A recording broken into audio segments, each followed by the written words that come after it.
couldn't be anything other than opsoklonus-mioklonus syndrome. Opsoclonus-mioklonus syndrome, or OMS, is a rare autoimmune disorder. In healthy individuals, antibodies fight off viruses and infection. But in patients with OMS, antibodies mistakenly identify the body's own brain cells as foreign substances and begin annihilating them. In Alexa's brain, the antibodies are attacking and destroying nerve cells. When individual nerve cells become damaged or die, that impacts our brain's ability to communicate from one area of the brain to the other, and that results in dysfunction of the brain with abnormal eye movements, with the irritability, the loss of skills, and the incoordination. All we'd been asking for a month was a diagnosis, but to get such a scary diagnosis was not what we wanted. As Dr. Wilfong described opsoklonus-mioklonus syndrome and the symptoms one after another, it made absolute perfect sense. Dr. Wilfong goes on to explain that even Alexa's uncontrollable fits of rage are a common side effect of the disease.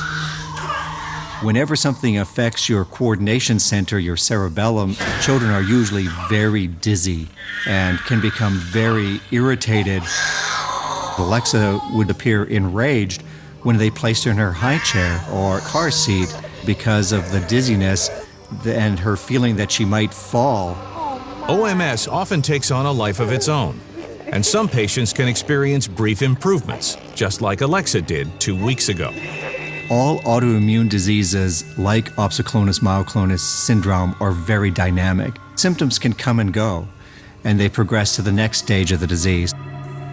If Alexa had never been recognized as having opsoklonus-mioklonus syndrome, she would have lost all of her ability to move her body, and she would have slipped into a coma, and she likely would have died.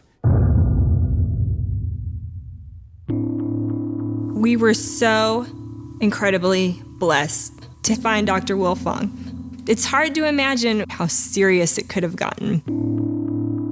But Becky's optimism is short-lived. The young parents are dumbfounded by the bombshell he's about to drop. The commonest cause for this condition is a malignant tumor called a neuroblastoma. It's thought that there must be something similar on the surface of the tumor cells that is similar to the surface of the cells in the brain, and the antibodies get confused, and children die from these tumors. It was just like somebody had kicked me. It just took my breath away. We had a good 5 minutes there where we just sat there and cried about it. And finally, I said, you know what? She has been through too much to let this take her down now. We had worked too hard to get her here to begin with, and we were going to fight to keep her here. This was an emergency to determine whether Alexa had a tumor. We started with a CAT scan of her abdomen and of her chest. That's where these tumors usually are. Then she had more detailed directed imaging with ultrasound. It was so hard just waiting around to get an answer. Did we find a tumor? It was just a long couple of days. Finally, the findings are back. All of those tests were negative. We didn't see a tumor. And that was music to our ears to hear no tumor was ever found. But just because a tumor wasn't detected doesn't mean Alexa never had one. Children can have spontaneous remissions with neuroblastomas. It's possible that the tumor went away. If that's not the case, we just don't know what the cause is. There was a sigh of relief, but then a whole new world opened up of, okay, how do we fix it? Unfortunately, there is no specific cure for opsoklonus-mioklonus syndrome. It's definitely a breathtaking moment. You have to step back and, is this really what I'm hearing? You always expect in modern medicine, there's a cure for everything. sat there and I thought, if she's deteriorating this fast, what situation are we going to be in? Is she going to make it?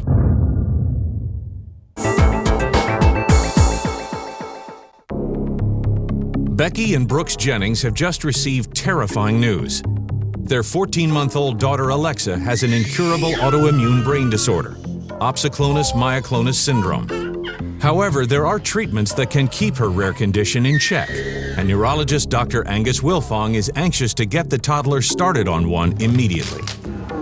We used very powerful intravenous corticosteroids to stop these antibodies that are damaging her brain. And we used intravenous immunoglobulin therapy, which gives you intravenous infusion of antibodies.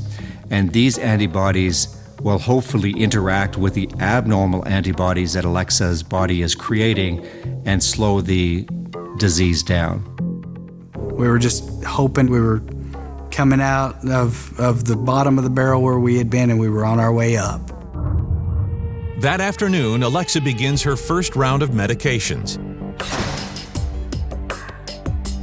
And after 11 days in the hospital, Dr. Wilfong begins to finally see signs of improvement. Day by day, she was less irritable. The jerks and the twitches improved as her coordination did. She still had abnormal eye movements, but they were much less noticeable. She really made remarkable progress. Confident the treatment is working, Dr. Wilfong sends Alexa home, where her parents take over administering the medication. About a month into her daily steroid injections, she was listening to some music and stood up and started dancing. And I hadn't seen that in a really long time. That was my little girl that I knew. It let me know that things were going to be better. And Dr. Wilfong is optimistic about Alexa's long-term prognosis. Damage to the brain can have lingering developmental effects. Fortunately, Alexa is very young, so we're hopeful that she has the greatest capacity to recover from the injury. With Alexa finally on the mend, the Jennings can't help but wonder why no other doctor could identify the horrifying disease.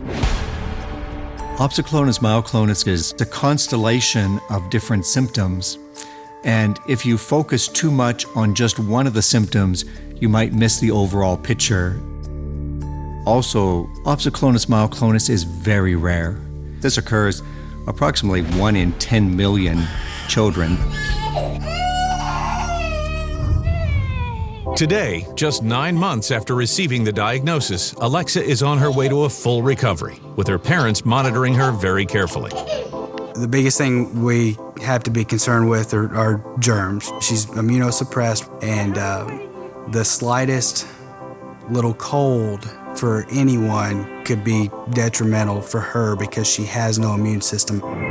But vigilance is a small price to pay to see their daughter happy and healthy.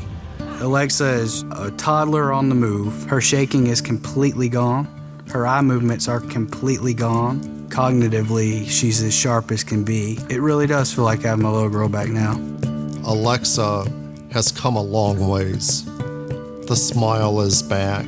The laughing is back.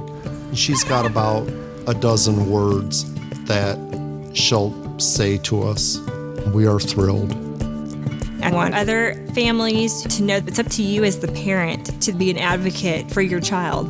If things aren't getting done, step up and say something about it, because nobody else is going to step in to do it.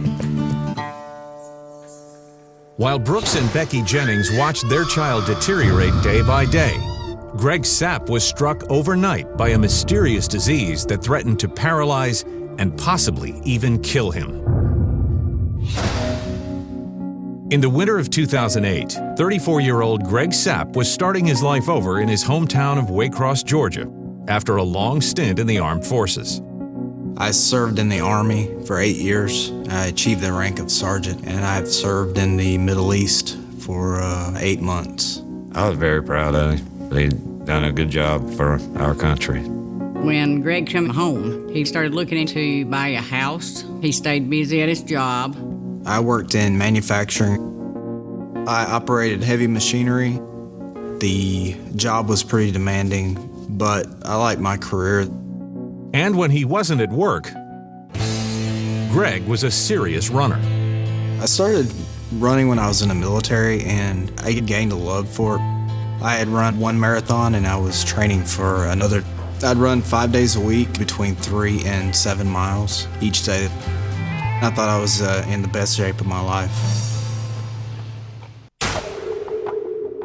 But in late February of 2008, on a seemingly ordinary workday, Greg begins to experience an unusual pain.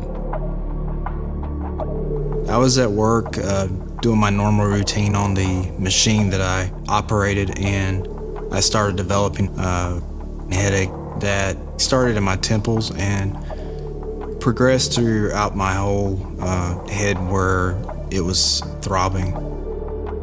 I thought at the time that the headaches were probably caused by the noise at my job.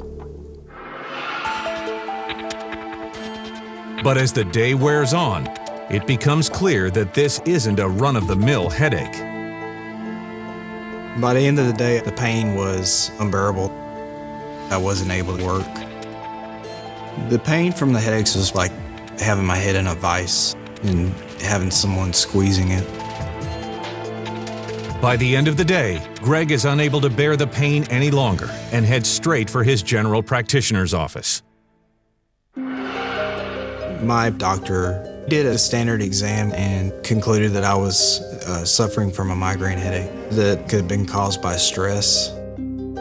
I never had migraine headaches, so it was a little unusual for me to develop one. My doctor prescribed me migraine medication and sent me home. He said it would be better, but to give it a couple of days. And over the next week, Greg follows the doctor's orders.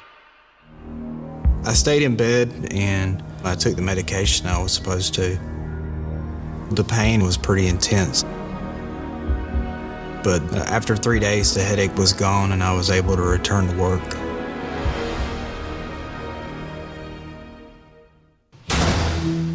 But one day in early March, while he's at work, Greg notices something very odd. I started to get this weird sensation in my right foot, like it was going numb. I thought my foot was asleep, so I took my shoe off and I massaged my foot to see if I could get it to stop, but it didn't go away. The numbness started to gradually move up my leg, and by midday it was up to my knee. I had no clue what was happening. Despite the weird lack of feeling in his leg, Greg continues working. But by the end of the day, the sensation is even more intense. The numbing sensation went all the way up my right leg to my thigh, and it was almost impossible for me to work. I'd have to hold on to pieces of the machinery just to be able to get around.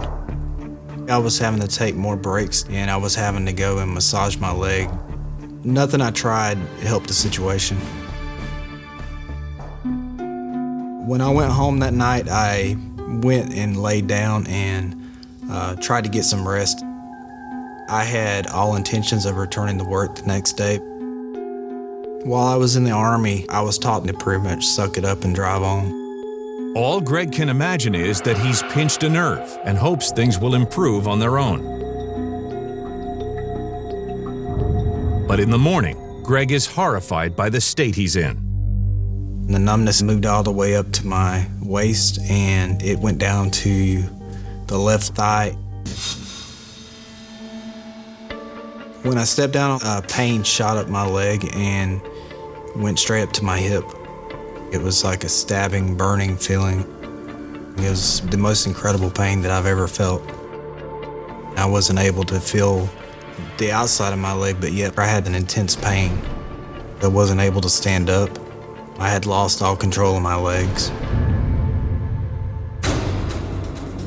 I knew there was no time to waste, and I knew that I needed to go to the ER. I had to crawl to the car. I used